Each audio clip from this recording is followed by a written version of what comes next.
Welcome to the Media Cat Magazine podcast. I'm your host, Mike Pigger, editor at the magazine. And for today's pod chat, I'd like to welcome Tom Gent, founder and head of creative at award-winning creative content agency, Founder Creative. Welcome, Tom. Hey, Mike. Nice to see you. I managed to get myself in a tongue twister with that intro, but it's fine. It's fine. Founder Creative is not an easy one, so I'll let you off.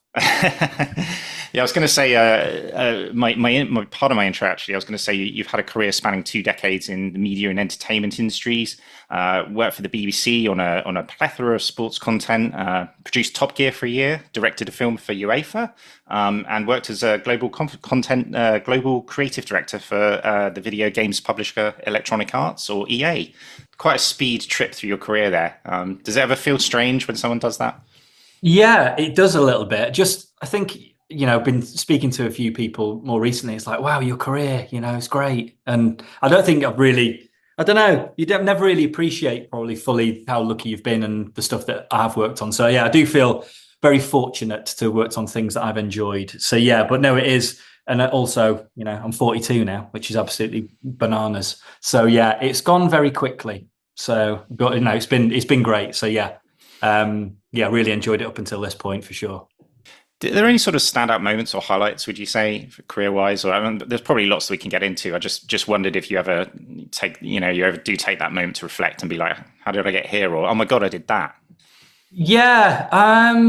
There's probably, I think there's probably a couple along the way. I think there's been, a bit of luck involved along the way as well to sort of make your way through. But I think one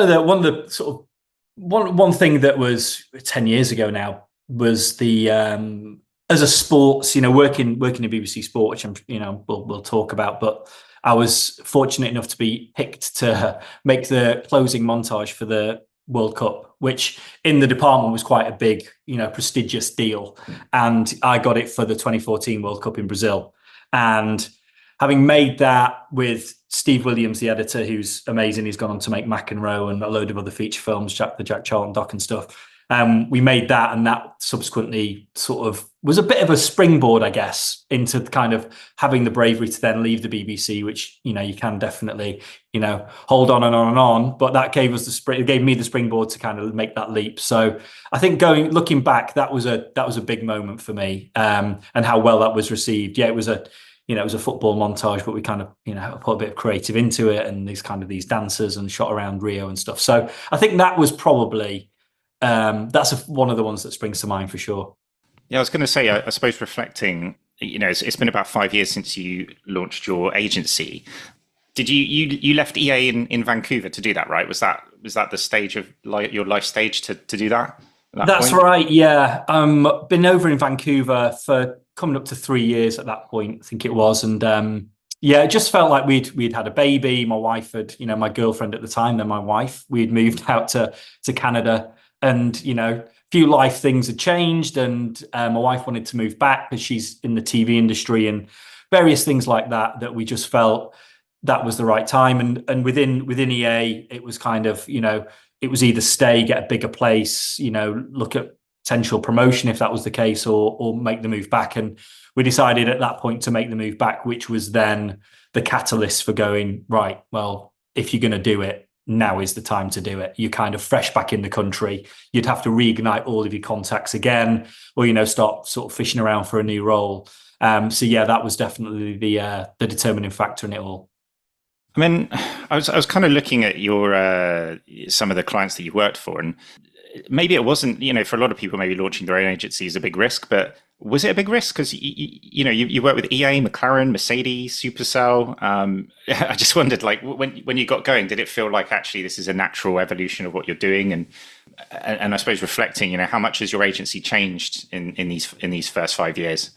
Yeah, I think it's interesting because me and my wife often talk about it and how I started it up, and it didn't at the time. And, it's quite good that I was, I guess, a bit naive to it, but it didn't feel like a risk because it felt like if it doesn't work, I'll go back to a 9 to 5, as it were. I'll go back to the day job and work for someone else. So it didn't feel like I didn't kind of feel as though there was lots of stuff that I had already achieved, and I kind of had a CV that would mean I could take that leap. I didn't rely on any of that. It was just sort of this idea that, yeah, if it didn't work, I could go back to something else. And the timing was just as it was, that it meant that it was the chance to go for it. So I think that was, yeah, it was quite good, I think, that I didn't have that fear factor, because, it can be quite scary. I had a kid and we got married, and, we'd moved back to the UK and I'd rent to pay and all that stuff. And then the agency actually started the 1st of February 2020.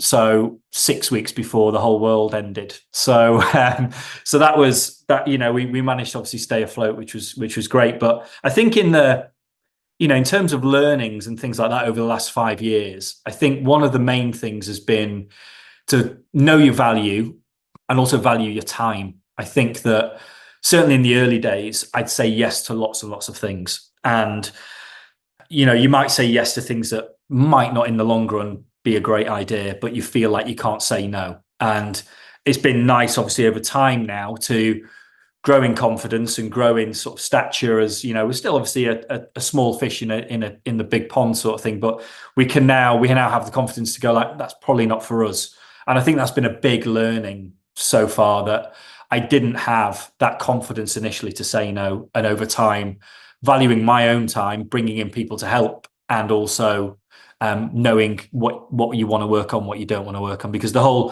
foundations of the business really is, we don't want to work with 30 brands. We want to work with 10 or 12 cool ones that we love, and that hopefully we can have a really good working relationship with. So not spreading yourself too thinly, I think, has been key to us sort of having the success that we've had.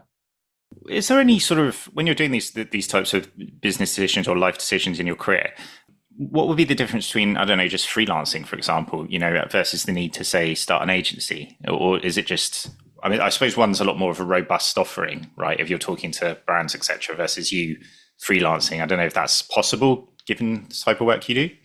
Yeah, absolutely. I mean, when I left the BBC, I actually went freelance at that point. So I kind of, again, that's another place where you don't really want to say no to whatever the next, because you don't know when the next bit of work's coming around the corner. So I think with it, starting something, it's having the sort of autonomy and being your own boss, being able to pick and choose, was something that I was, was a definite benefit. It's kind of, you always kind of end up working mad hours anyway, kind of, if you work for someone or work for yourself, I guess, but you can decide, at least you can have some sort of decision making if it's your own thing.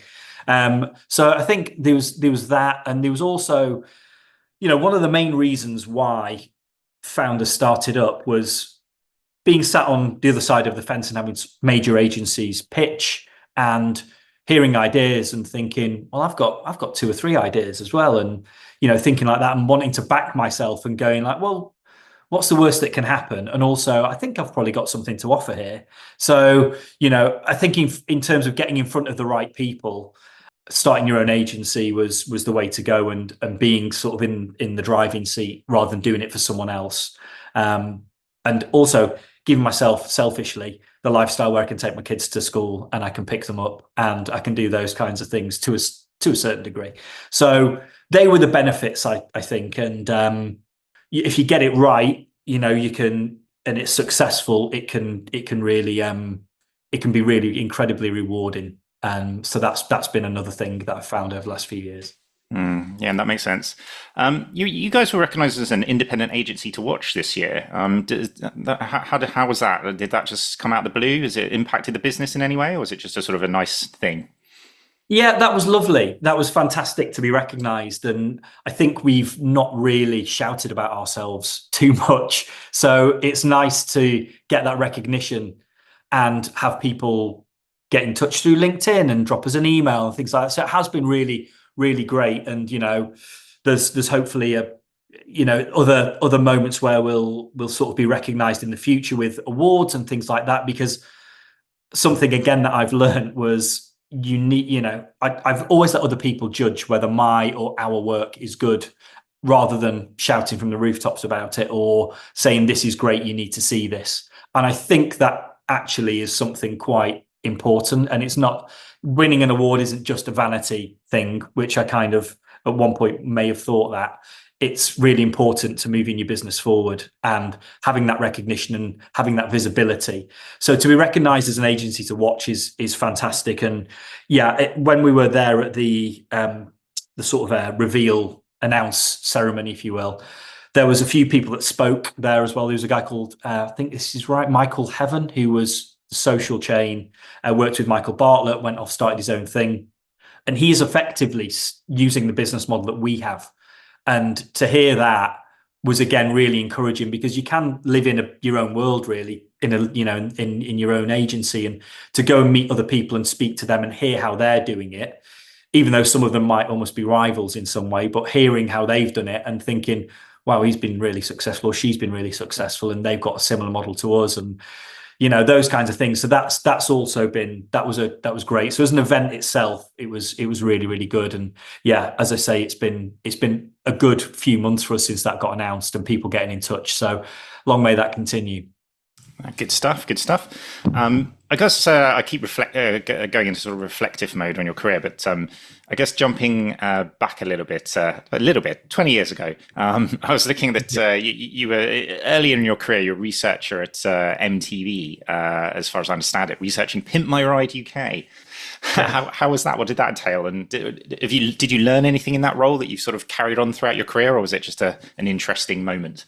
Yeah, it was amazing. I mean, being at MTV in the early noughties was amazing. I'd gone Manchester, Union, Newcastle, and then down to London, and sort of had I was a runner on Biker Grove. Then Biker Grove was owned by Zenith North. They got me CD UK and SMTV for a weekend. They asked me back for a summer.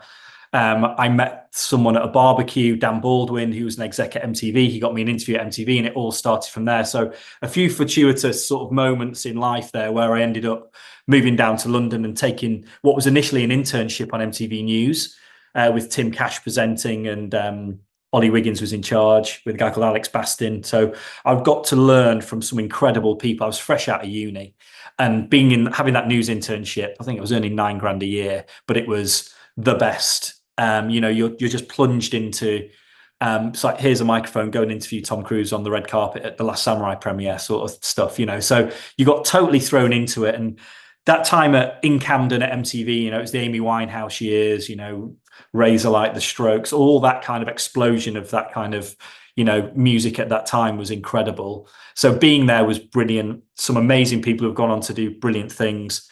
And yeah, Pimp My Ride, an incredible creative. I was kind of a junior there, but I was, if I'd researched the person that we were going to go and have the car made over with and come up with the themes, and it was a real chance to creatively express myself. I love cars, those kinds of things. So it was a really good match to sort of get my initial first real role, I guess, to get my creative juices flowing and just think, yes, I love this. I thought of that, and then there it is on TV. They've painted that car orange because that was my idea, or there's an Xbox in the back and a surfboard on the roof, and I thought of that. So that kind of gave me, I guess, that initial buzz creatively to maybe think there's something in this, and I can see it. It's there on screen. So that was certainly, I think, the start of my creative journey. And again, it was just the trust placed in me at that time. So working with brilliant people who place trust in junior members of the team, and it's something that I've tried to carry on with the business now, which again has been really successful. Did you know what you wanted to do in those early days? You could have gone into, I don't know, maybe journalism or directing. I guess there's probably quite a few avenues if you're sort of working in media type organizations. Yeah, absolutely. One of the first things I wanted to do was be a sports journalist. So I wanted to do written press initially. And my dad, one of the guys that used to drink within the pub, was a Daily Mail sports journalist. And he set me up with a call with him. And he essentially said, it's incredibly, incredibly competitive.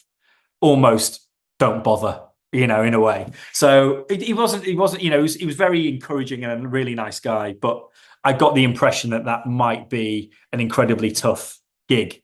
So I started to think of where else I might be able to take it. And I ended up doing a media production degree at Northumbria Uni, which at the time I had friends at Leeds doing law and, proper degrees. So, in 2000, when I went to uni, that was kind of a little bit say frowned upon, but it was a bit of a joke degree to a lot of people. But that taught me so much. And when I did that degree, there was a film element where I was a producer. There was a script writing. I had to write a feature-length script and learn off a scriptwriter who they brought in, and obviously the work experience and the job on Biker Grove, all these kinds of things. So I just started, my perspective and my ambition started to slightly shift, I think, from that point.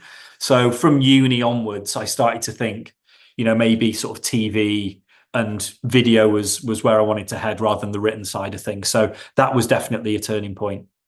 And I guess that was maybe early-ish internet. I mean, not early internet, but, sort of like internet stage one, the first 10 years or something of like proper internet. For a loose description.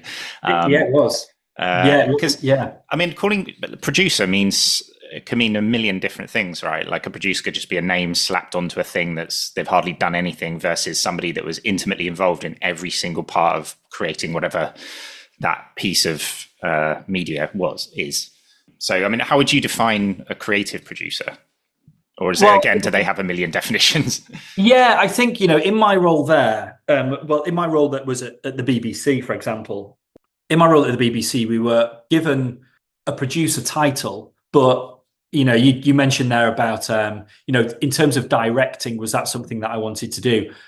You were wearing all of those hats. So you were producing, you were directing, you were script editing, so that was the beauty of, the role at MTV and through into my career in BBC Sport. You were asked to do everything. I mean, a lot, that's become more and more the case now, as budgets get cut. But, I think, creative producer role, that meant a lot of things, certainly at the BBC. So I did get the opportunity to direct, learn from directors. Again, another fantastic part of my learning at the BBC was I could learn from people who've been doing it 20 years. And I was incredibly fortunate to work with these very, very, very experienced producers who have been shooting on film and spending X amount on an incredible opener for the Six Nations or the Olympics, whatever it was.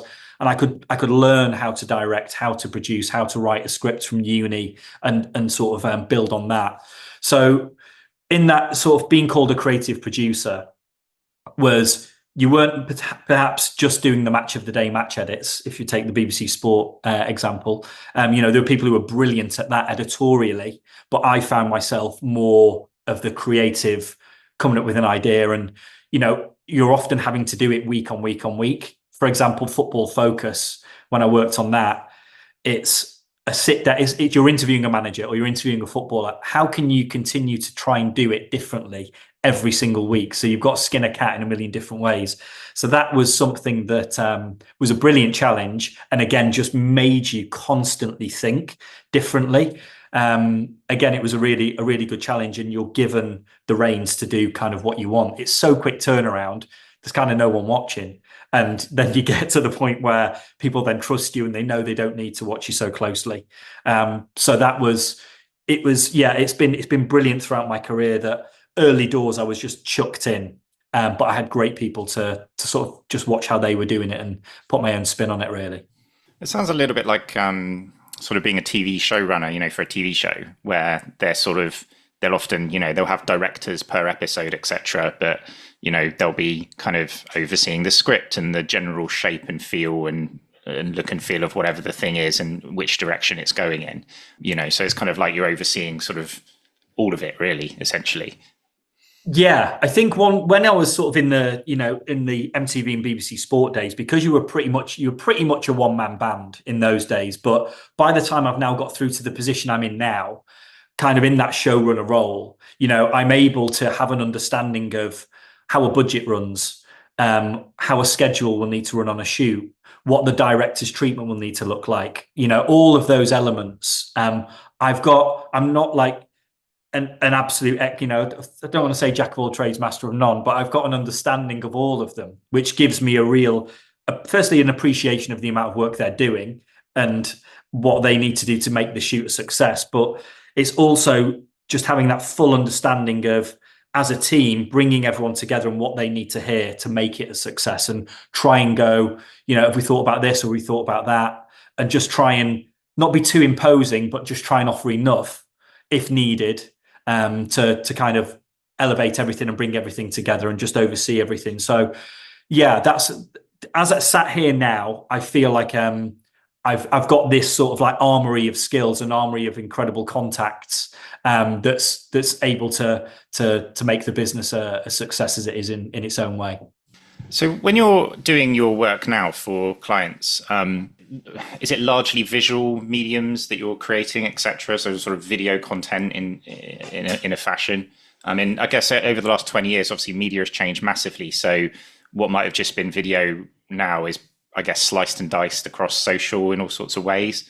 How has that sort of presented added challenges, I guess? I mean, you only started the agency in the last 5 years, but I guess you've been working across different types of media, in the last 20. So, I mean, has that created more challenges as you've gone on, or is it perhaps more fun to work out how to be creative with different, I don't know, aspect ratios and things? I don't know. Yeah, it has definitely. When I began my career, the internet was in its infancy. Smartphones didn't exist. Not sound like a dinosaur, but you go back to 2003. It was a very different landscape, and it was all about TV, and that was the cachet. If you were on TV, that was where you wanted to be. And people almost turned their nose up at socials or YouTube or anything like that. And I think that was probably still the case with, because I started off in television, even making that transition through to branded content, things like that in 2014.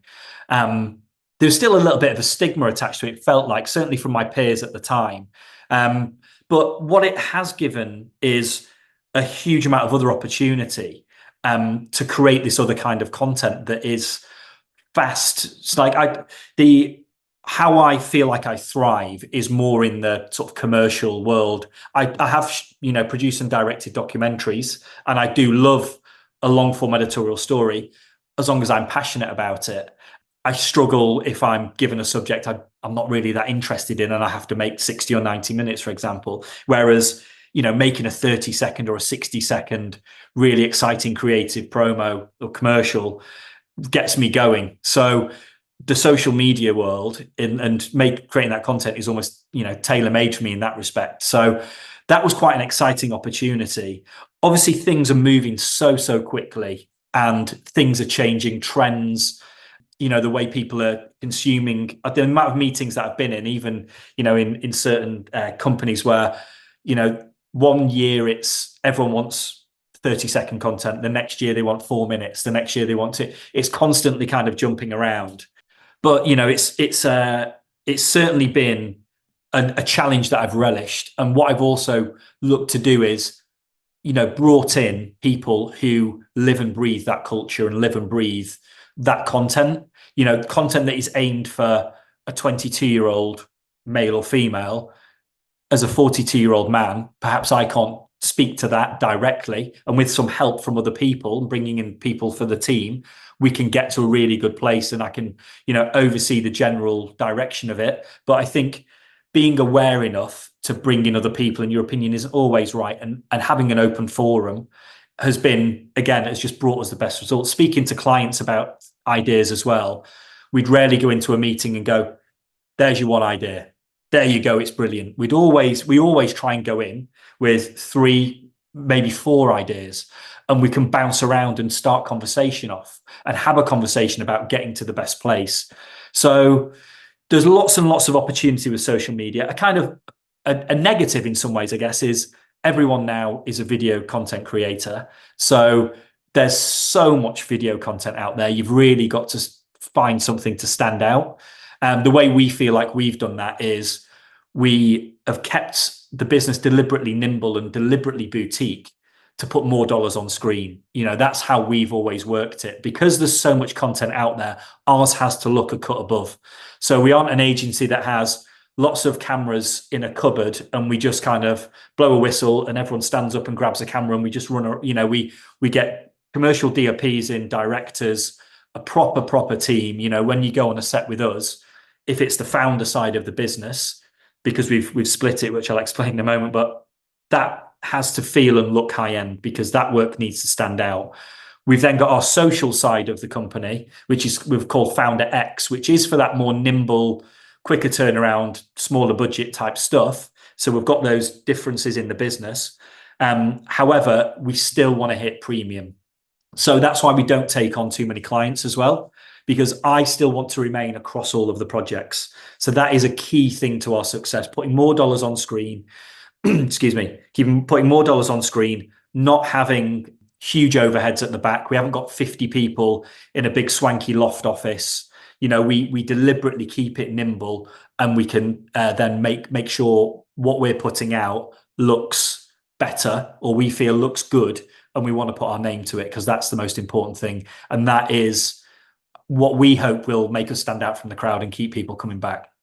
Yeah, you mentioned sort of changing requests or for formats and things from brands in the last few years and from clients.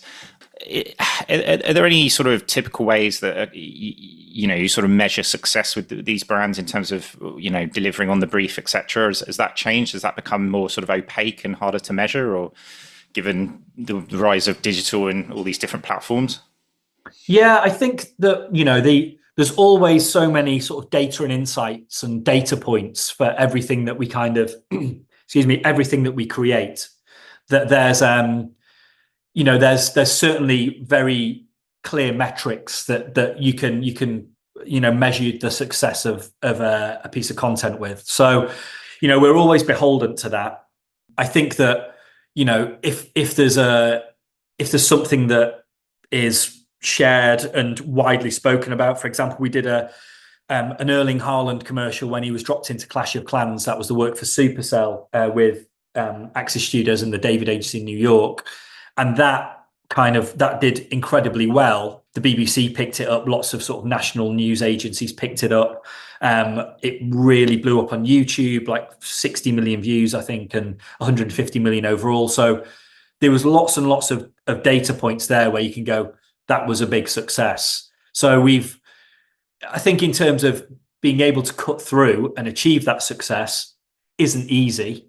But when you've got an elite athlete and an idea and everything else that comes together, you've got the ingredients there for hopefully something that could be, really a real success. So we've been fortunate enough to be involved in a few of those.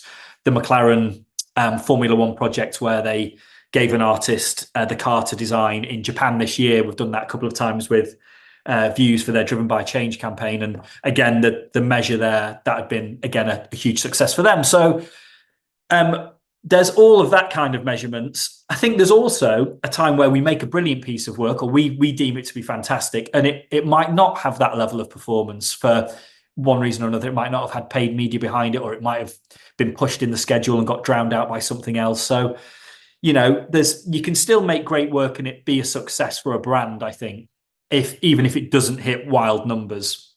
We've often had clients come back and say, that was the best piece of work that we've produced. And for them, that has been a success. And as a brand piece, it's been a great piece for them. So I think there's other ways it can be measured away from the sort of graphs. And yeah, as I say, we've been fortunate enough to be involved in a couple of those, and clients have still been happy with the work we've produced. Yeah, if it fits into their strategy, I guess.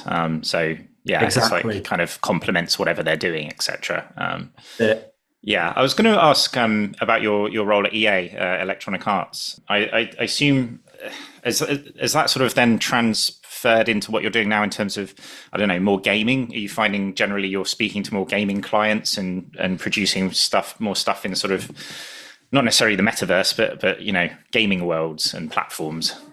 Yeah, EA was a brilliant experience, and one I'm so glad that I was given the opportunity to do. And obviously, it's a big move for me and my wife to move over there, things like that. So it was a huge commitment to move over to Vancouver and live out there and take on a completely new role, because the role was a brand new role at that time. It was created, and I was the first person to step into that. They had actually kind of struggled to fill that role. It turns out, and I think they've been on the hunt for sort of 6 months or so. And I believe they were looking at more sort of a gaming person. And obviously I was more of a football person and a creative out of that. And it was kind of, the decision was made to bring me in, having, lots and lots of rounds of interviews, but bring me in, and then I could learn the gaming side of it, if you like, and what you can and can't do. But I had the football knowledge. So that was exciting to go in, I think, with maybe a fresh perspective. I had a lot to learn, and it was a big tech company, so it was built to work in that way, and the marketing arm was there, but it was still kind of growing. So it was a very exciting position to take. So I was leading the creative for the marketing for FIFA. So EA Sports, FIFA as it was, EAFC now. And yeah, it was a brilliant opportunity. I think there was so much scope to do work that was going to be seen by lots and lots of people. It felt like a very exciting place to be, and Ronaldo had just gone on the cover when I joined, and all these kinds of things. So it was a fantastic place to work, and yeah, you just got the opportunity to, it's a bit of a dream, really. A bit like when I started at Television Centre with BBC Sport. It was a bit like sort of Willy Wonka's chocolate factory you walk into, and it feels like an incredible place. It's a little bit like that with EA, walking in there, and I'd played FIFA, I'd played Madden, I'd played NHL, all the games, and I was then sat in the office with all the people who marketed that, and in the up the hallway was where it was made. So a fantastic experience, and one I'm really grateful for is $2 billion franchise. So it's quite a bit of pressure to each year reinvent, or each year keep people interested. Really, the game, it's not like other titles like Call of Duty or whatever it is. We come out every single year, so really challenging but fantastic. And again, people there, Dave Jackson, Paul Marr, Andy Galooly, Anthony Doyle, all these guys that I worked with who backed me as well, because you're working then with brand, you're working with campaign, you're working with strategy.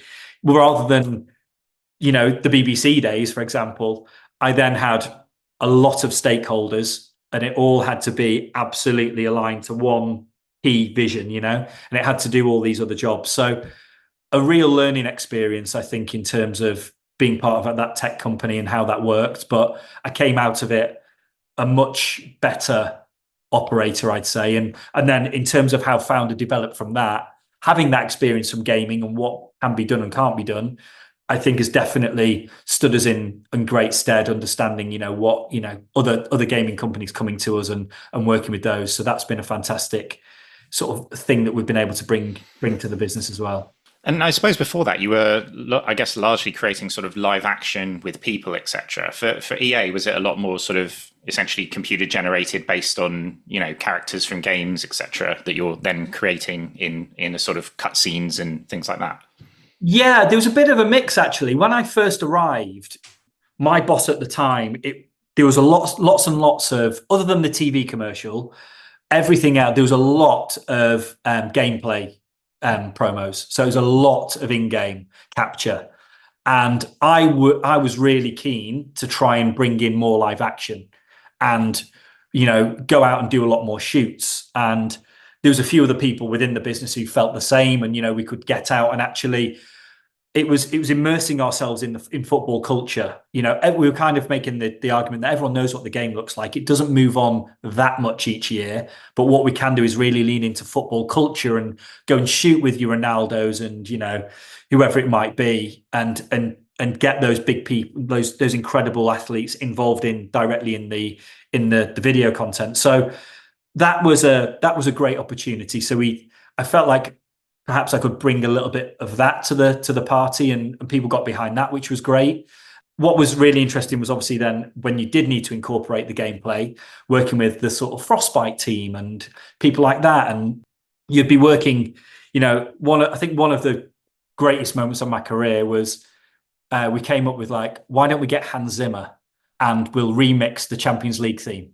So it was just preposterous thought.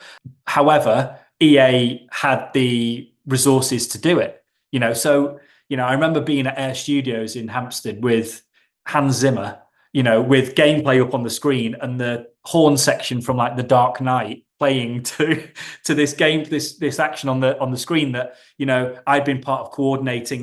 So there'll be a step over here and we need his shoulder to go out of shot here and the camera will whip here, and so you could talk as well. You could direct the game capture team and the Frostbite team who made the cinematics in a bespoke way to show exactly what you wanted to. So you can't have a camera running next to Ronaldo on a football pitch, but in this world you could. So you could have incredibly exciting angles And again, that was something like, everyone knows the angles that you see on telly. We can put the camera wherever we want, so let's do it. That, you know, directors would dream of putting a camera on Ronaldo's face as he's running towards the goal. You know, so we lent into that a lot more as well. And I think, you know, the team got a lot more. Not just through me, but, you know, everyone got, you know, it was really starting to move on at that point with the technology as well, with Frostbite and the engine that we were using. So yeah, that was all a very exciting time. But bringing together gameplay, live action, the soundtrack, all of those things. FIFA's known for its soundtrack, you know, so that was another huge part of the experience. So yeah, a very exciting time. And as I say, I learned a lot from that. Yeah, sort of blending of virtual and physical worlds. Use of, I guess, celebrity slash influencer if you're using, you know, football stars, etc. It kind of brings it to life and probably evokes a lot more emotion in people than, say, watching pure gameplay.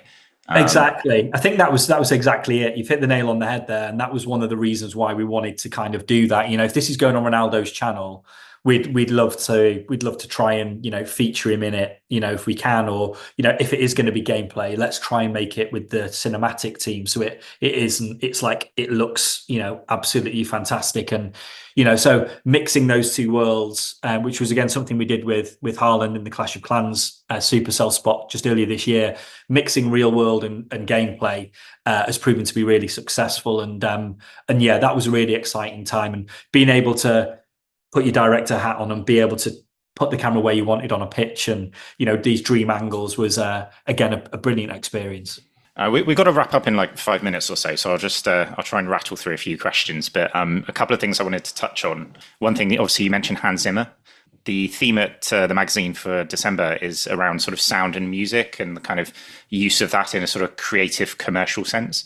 And how much have you touched on use of sound in what you do? Obviously, the Hans Zimmer one is a great example because you're working literally right next to a composer, composing shots. So I think it was Spielberg that said if he wasn't a director, he would have wanted to be a composer, which was interesting. Yeah, I think music is absolutely key to the success of a film. You know, I know that, you know, now there's obviously, you know, we're often charged with this has to work on mute, you know, because on socials people won't be listening to it. Then we've had data back that everyone's now listening to it and you really need to pay attention to it. But, you know, there's obviously been times where it has to be engaging enough to not have any audio, which again visually visually brings more of a you know, a pressure to that, and it can't be completely reliant on a script, for example, or will people read the subtitles, things like that. So, but where I have had the opportunity, music, it has been such a huge thing. I remember someone at the BBC, there was a director there called Richard Gort, and he told me one time, he was like, you know, music is 50% of the film that you're making. And I've always taken that with me and how crucial it is. Unfortunately, there are often times where you don't have 50k to use a commercial track, you know, and you do end up with a grand and you pull out a production library track. And, you know, there are some gems in there, but, you know, that when you do get the opportunity to use a brilliant piece of music, you know, having that opportunity to work with Hans Zimmer was mind-blowing. And, you know, that was one of, if not the greatest moment, I think, for me. But yeah, I think it's hugely important, I think. And lots of the ads that resonate with me, I remember the music, like the Surfer, the Guinness ad, you know, things like that. There's certain ones, and like the Nike ads with, you know, a little less conversation, and just the music that has gone with it it sticks in my mind almost as much as the visuals, you know. So I think that it plays such a key role, and it shouldn't be a secondary thought. It's almost like get the music right, and then almost like the rest will follow. It paces your film. It's the emotion of what you're creating. It's, you know, the vocals, all those kinds of things. It's a crucial part of it. So yeah, absolutely important. Good stuff.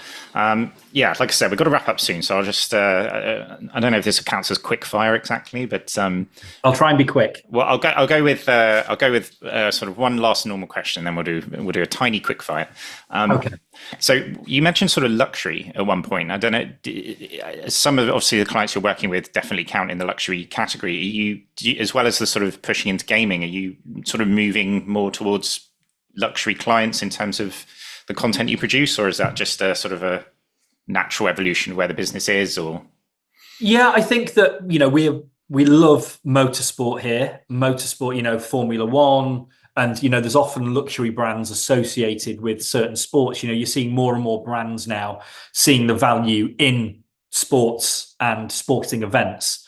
So them leveraging those events and leveraging athletes and things like that, we're inevitably working more and more with those kinds of brands. There might be a watch deal with an elite athlete, or there might be a car deal, or whatever it might be. So working, obviously those kind of aspirational brands have got budget and do want to kind of muscle in on the on what sport can offer. So we specialize in sport and gaming, really, but we are absolutely working with looking to work with other brands as well. And there's brands in Dubai and places like that we're sort of talking to, and trading platforms and things like that as well. So there's lots and lots of brands out there that are leaning more into sports, whether it's athletes or clubs or federations.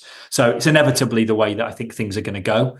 So yeah, and it also just offers variety. I think it's great to launch a new football boot or a new bit of kit, but it's also great to think about something completely different. So it presents a nice challenge for us when those opportunities do come up. Yeah, it definitely feels like there's a few Venn diagrams of, I don't know, sport, entertainment, gaming, luxury, and they're all kind of melded together a little bit these days. So I feel like a lot more luxury brands are sort of playing in the digital world, they're playing in the sport world. For sure. Well. Yeah, we're seeing a lot of that, especially with major events coming up, and it'll be interesting to see sort of the World Cup in North America, and sort of what goes on there and how that moves on. So yeah, lots of interesting events in the pipeline. Good stuff. Well, my final quickfire questions. You worked on Top of the Pops, I believe, yes, briefly for a little bit. And I think, correct me if I'm wrong, but that was around the time when Top of the Pops ended after 42 years. What did you do? What happened? Yeah, I've worked on I've sank a couple of shows. Well, I didn't sink Top Gear or Top of the Pops. Well, Top Gear was my next question. So yeah, right. So, well, with Top of the Pops, that was my, after MTV, that was my first, it was going back into music, which was obviously a big passion of mine. And it was starting to, by that point, it was bouncing around the schedule a little bit. At that point I was working, I think the show was going out on a Sunday, I think, and would sometimes skip a week. It was at the time when sort of downloads were starting to first start up, and Napster and things like this were all starting to come in. So it was affecting the charts, and it was the format was how it was, and being on TV was becoming less and less important by sort of 05, 06. So there was a big sort of shift in that, and it did feel like it was tailing off. It was still for me to be able to say I worked on that show. My mum and dad sort of met dancing in like the Ritz in Manchester to that. So it's got Top of the Pops has got a special place in my heart, and obviously an iconic show. But that was walking into TV Centre. What a place that was. That was proper sort of Willy Wonka stuff, with Jules Holland was on, and Match of the Day and all the rest of it. And it was a brilliant show to work. And I was making the insert reel with an editor, which was anything that wasn't live, you'd then have a tape to go to. So the Strokes would come in and record 3 songs. You'd put them out over the next few weeks. Stevie Wonder would be doing it, all that kind of stuff. So I was making that tape. I was only there for about 6 or 8 months, because actually at the Christmas, it was Sports Personality of the Year being recorded, and me and a few of the guys, we snuck in round the back through sort of the props department and went into the main party for Sports Personality, where everyone was having a drink. You were surrounded by all the great and good of the sporting world, and I remember thinking, I'd like to be part of this at some point. And that was kind of when I started moving into sport. But yeah, it was an incredible time, brilliant time. Really pleased I was part of it. And I did leave before the final episode. I was out the door probably 4 or 5 months before that happened. Oh, fair enough. Well, I don't know. I always said, you're getting old when you recognise more shows on Top of the Pops 2 than Top of the Pops 1. That was the thing. But, exactly. Yeah, I'm more Radio 2 than Radio 1 these days. 6 music. Yeah, it's allowed. And then I guess final thing. I guess you were on Top Gear for a little bit. What was that like? I imagine a lot of the people that worked on that sort of moved over to the Grand Tour for a few years afterwards. They did. Some friends of mine who were editors on Top Gear before the big move. They moved onto the Grand Tour, a few of them, and yeah, there had been a bit of a shift. So when I began, there was quite a new team being brought in. There was a few old faces, but generally quite a lot of new blood. And I wanted to take that job. I wanted to work with Chris Evans. When I was growing up, like he was, the god of television. With TFI and Don't Forget Your Toothbrush and Big Breakfast and everything else. So it was again an incredible experience. You've got the responsibility of such a huge show, and yeah, it was a fantastic experience. We got to do some brilliant stuff. Big budgets, traveling the world, again, coming up with ideas. I was leading a bit of a team there. We split into sort of 3 teams, so sort of overseeing that. So yeah, again, fantastic to be part of that and have that sort of brand on my CV, if you like. Obviously, it's not around so much nowadays, but it was great to have been part of that sort of next phase of it, I guess. Yeah, it definitely sounds like over the last sort of 20 years or spanning your career in general, that you've touched on some really interesting shifts and changes in media and the sort of platforms that we all take for granted now, perhaps. Sort of seen things come and go, maybe. I guess I keep reflecting. I don't know. I'm just in a reflective mood today. But yeah, I don't know. It's just an interesting time. We'll have to get you to write some stuff for the magazine, maybe, or about these types of platforms and the challenges that around them, if you want to, of course. Yeah, I would love that. I mean, I speak to people now. I remember speaking to some guys in like their 20s, and I said, "Oh yeah, I used to work at MTV," and they were like, "What's MTV?" What's MTV? Yeah, of course. So that was tough. That was a tough conversation. So what's Tumblr? I always like that. I'm like, I miss Tumblr. I miss old Tumblr. Exactly. All that kind of stuff. So MySpace and everything else. So we've definitely been. I feel very fortunate actually to have been part of the generation that just pre-internet really kicking off. And having kind of lived through that and been part of a few shows. So that it's been great, and it's I've been very fortunate, I think, in that respect. So yeah, it makes me feel old, but I'm happy for it. It's good, I think. Yeah, reflecting on things you've done and lots of things ahead by the sounds of it as well. So I hope so. Yeah, thank you. Yeah, no, it's going. We're fortunate. We're busy and it's going well. And hopefully we can keep going from strength to strength and keep making some fun stuff. Good stuff. Well, I could quiz you on your career all day, but we need to end there. So just want to say thanks so much, Tom, for coming on the Media Cat Magazine podcast. Thank you so much. It's been a pleasure.